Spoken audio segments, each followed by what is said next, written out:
नमस्कार शेतकरी मित्रांनो, शेतकरी दादा यूट्यूब चॅनेलमध्ये आपले सर्वांचे पुन्हा एकदा स्वागत आहे। आज आपण बघणार आहे दुपारनंतरचे सोयाबीन बाजारभाव।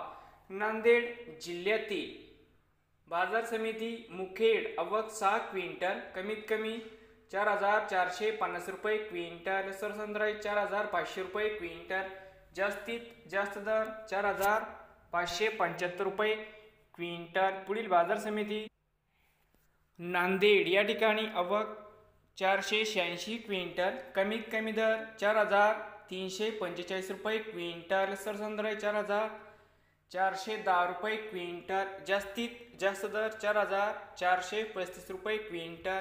तर मित्रांनो, नवीन आले असाल तर शेतकरी दादा यूट्यूब चॅनेलला सबस्क्राईब करा रोज सोयाबीनचे व्हिडिओ बघण्यासाठी।